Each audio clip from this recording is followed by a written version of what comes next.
नमस्कार दर्शकों, भारत, इंडिया या फिर हिंदुस्तान, जो भी कहो, गर्व और नाज होता है हमें देश पर, जहां प्रकृति की अकृत संपदा है तो धर्म है, संस्कृति है, संस्कार है, मानवीय संवेदनाएं हैं।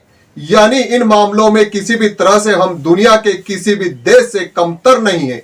बात राजस्थान के ही उदयपुर शहर की करें तो मेवाड़ का सिरमौर शहर उदयपुर, लेक सिटी, भारत का कश्मीर, जहां संस्कार और मानवीय संवेदनाओं का कोई था नहीं है।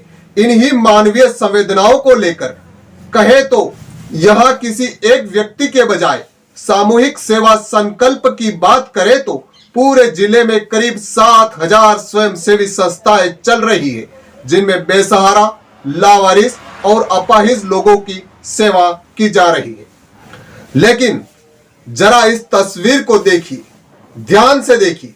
यह तस्वीर उदयपुर के एमबी अस्पताल की है, जिसमें आप देख रहे हैं कि खाट पर एक वृद्ध व्यक्ति सो रहा है और इनके पास जो खड़ा है, जिसे देखकर आप सहज ही अंदाजा लगा सकते हैं कि मरीज का कोई रिश्तेदार होगा जो तीमारदारी कर रहा है।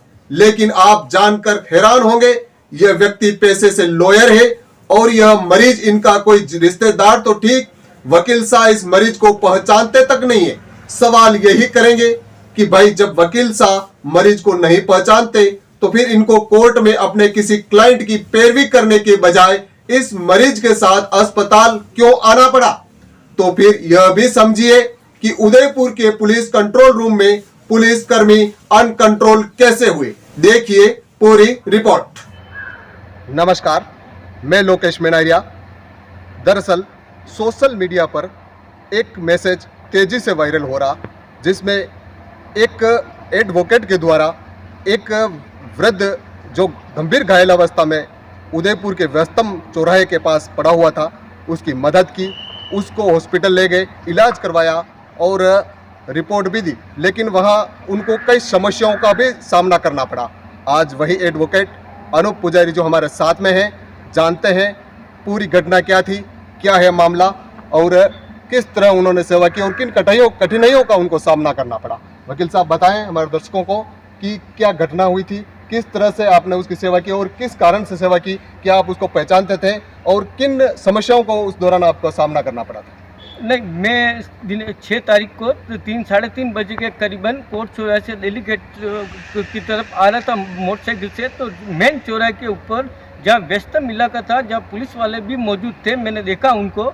और वो घटनास्थल के पास वहाँ एक व्यक्ति, बुजुर्ग व्यक्ति जो इतनी सर्दी में किसी ने उसका एक्सीडेंट कर दिया, तो उसके सिर से खून वगैरह बह रहे थे और पाँव के, हाथों पे पूरी चोट लगी और वो बेहोश अवस्था में साइड पे पड़ा हुआ था। तो कुछ लड़के उसके पास गए और उसको तब तक मैं भी पहुंचा। मैंने सोचा उसको टेम्पो ये ले जा रहे हो तो टेम्पो में मैं चढ़वा देता हूं। तो वो लड़के उसकी जेब से कागज़ वगैरह, पैसे वगैरह जो भी थे वो निकाल के वो लेकर चले गए। तो फिर वो आए नहीं, उन्होंने तो मैंने फिर थोड़ी देर इंतजार करने के बाद मैंने एक ऑटो वाले के जरिए उसको हॉस्पिटल ले गया, वहाँ इंजेक्शन लगाया, बोतल वगैरह की, उसको एडमिट करवाया, भर्ती करवाया। और करीबन 2-3 घंटे तक मैं भी वहाँ रुका था, क्योंकि हॉस्पिटल स्टाफ ने कहा था कि आपकी ज़रूरत पड़ेगी, आप रुकिए। तो मैं थोड़ी देर 2-3 घंटे वहाँ रुका। फिर मैं तुरंत वहाँ से ये घटना किसी आम जन के साथ नहीं हो, इसलिए मैं इस सोच के साथ मैं दिल्ली के चौकी पे गया था। वहाँ पुलिसकर्मी मौजूद थे, उनको मैंने रिपोर्ट, उनकी घटना की जानकारी दी। तो उन्होंने पहले तो मुझे रिपोर्ट लिखने और लेने से भी मना कर दिया, परंतु मैंने अपना परिचय दिया तो उन्होंने एक कागज़ ला के दिया। तो मैंने उसी वक्त रिपोर्ट लिखी और उनको दी। तो उन्होंने वो रिपोर्ट तुरंत मुझे वापस दे दी। उन्होंने कहा कि हम यातायात पुलिसकर्मी हैं, हम आपके साथ इस प्रकार की ये तो घटनाएं होती रहती है, चौराहे है, इसलिए आप अपने हिसाब से कार्रवाई कीजिए। तो उन्होंने धान मंडी के लिए जाने के लिए कहा, पर मेरे पास उस वक्त वाहन नहीं था। तो मैं सीधा एसपी साहब के या मदद के लिए पहुंचा। मैंने कहा एसपी साहब को इस घटना की जानकारी दे। तो वहाँ पर भी एसपी साहब के वहाँ पर भी कमरे में जो महिला कांस्टेबल बैठी थी, उन्होंने मेरे साथ यूँ तू तड़ाके से बात की और उन्होंने कहा तेरा रिश्तेदार है क्या। जबकि मैंने उनको कहा कि ये अज्ञात व्यक्ति था, मैंने मानवतावश इसकी सेवा की और इसको हॉस्पिटल भर्ती कराया और इसकी देखभाल की है और उसकी जान बचाई। आप अपना कर्तव्य निभाई है। तो उन्होंने रिपोर्ट तो ले ली, परंतु आज दिन तक 3 दिन हो गए, मुझे उस घटना के बारे में किसी प्रकार की कोई सूचना नहीं है कि वो रिपोर्ट कहाँ गई, कहाँ नहीं गई। हाँ, तो इस घटना के बाद में आप वापस उस वृद्ध से मिलने गए थे या उसकी कोई जानकारी आपको वापस कोई मिली या नहीं मिली, कैसे क्या है मामला?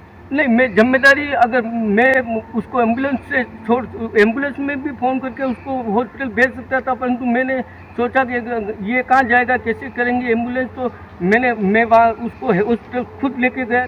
ये थे बार एसोसिएशन वल्लभनगर के उपाध्यक्ष एडवोकेट अनूप पुजारी, जिन्होंने पूरी घटना का वाकया आपके सामने बयान किया और इन्होंने बताया कि किस तरह एक वृद्ध जो लावारिस अवस्था में वहाँ पड़ा हुआ था, उसका दुर्घटनाग्रस्त हो चुका था, उसके सिर से खून बह रहे थे और आसपास कई लोग भी जा रहे थे, लेकिन उन्होंने उस पर ध्यान नहीं दिया। इनका ध्यान उन पर गया और मानवतावासी इन्होंने एक अपना कर्तव्य जो एक अमूमन मानवता के नाते होता है उसका बखूबी निर्वहन किया और उसको चिकित्सालय पहुंचाया, उसका इलाज भी करवाया।